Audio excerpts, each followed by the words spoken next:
see. Something for you and your family. Make a puppet from things you've got. Scissors and glue, now write the plot. Watch, make, share. Today on People Behind the Puppets, I'm speaking to Ross MacKay in Aberdour in Scotland. Ross co-directed and designed Prince Charming here at Little Angel a few years ago. Hello Ross, I'm Angel. Nice to meet you. Nice to meet you too, Angel. So Ross, tell me, how did you first get into designing and making puppets?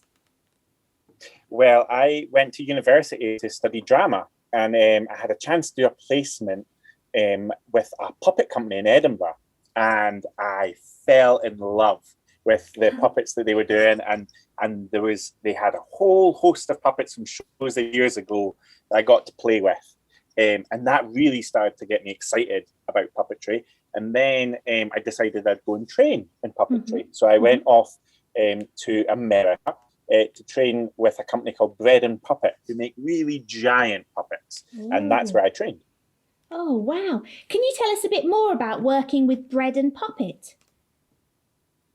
Yeah, so they are a group of puppeteers that have been going since the 1960s. So they've been going for a very long time. And they make these giant puppets out of paper mache, and they use them for parades and big circus events. And they all live together. And so I went over for one summer for 3 months, and I stayed in a tent. And some of the other puppeteers that came to train as well would stay in old school buses. So we all lived on this big farm, and we made these giant puppets that we took then around America, and we paraded them in different parades. And we did a circus event on the farm once a month that loads and loads of people would come to see, and we would do our puppet show. And then at the end of the show, the person that came up with the idea of Bread and Puppet, Peter Schumann, had baked everyone bread. So you would have a show, and then you would get to share some food and some drink afterwards with the audience. It was really lovely. That's why it's called Bread and Puppet. Exactly, yeah. So what do you enjoy most about making puppets? Oh, that's a really good question, Angel. I think what I enjoy the most is that moment when you start to see them come alive. So you might have been working away, whether it's a wood puppet or whether it's a puppet made out of clay or whatever material you're using, and it doesn't seem very alive. But once you start to put the facial features on, and you start to give it a little bit of character, and you start to see this character come to life, and it might not have been the character that you thought was going to come to life. It might be someone entirely different. And it's really exciting to see them sort of in that moment start to figure out who this character is that you're getting to play with.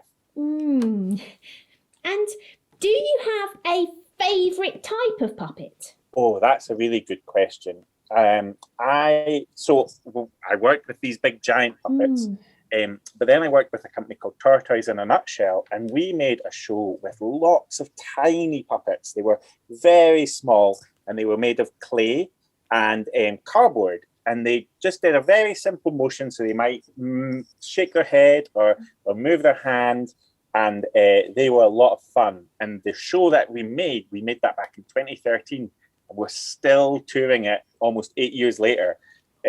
So those puppets are probably my favorites because they've been with me for a long time.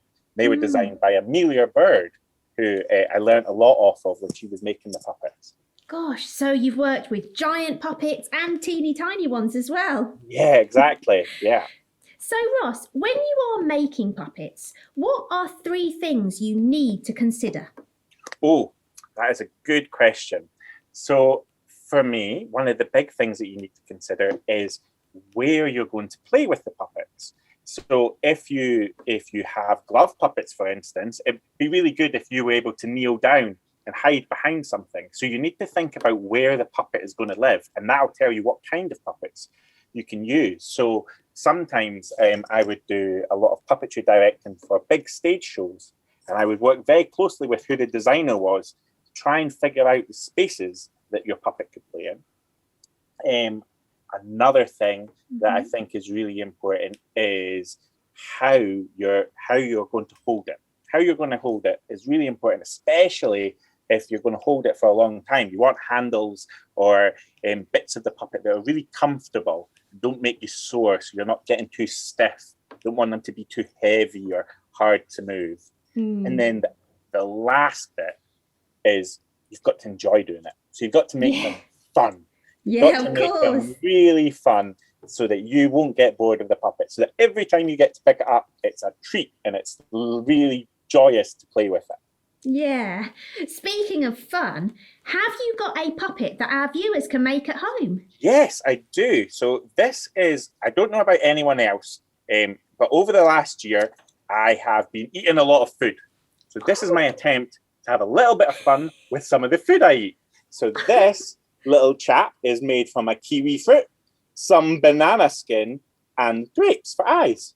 Oh, wow. Hello, Angel. That's incredible. Could you use any fruit? Yeah, you can.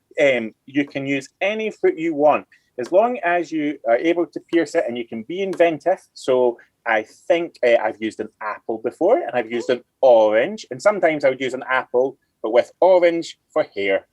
And you can use any fruit you want and any fruit that you might want to eat afterwards. Oh, yes, that would be good. A puppet and a snack. Exactly. Oh, Ross, that's been brilliant. At home, if you want to make a fruity puppet like Ross's, just download the instructions from our website.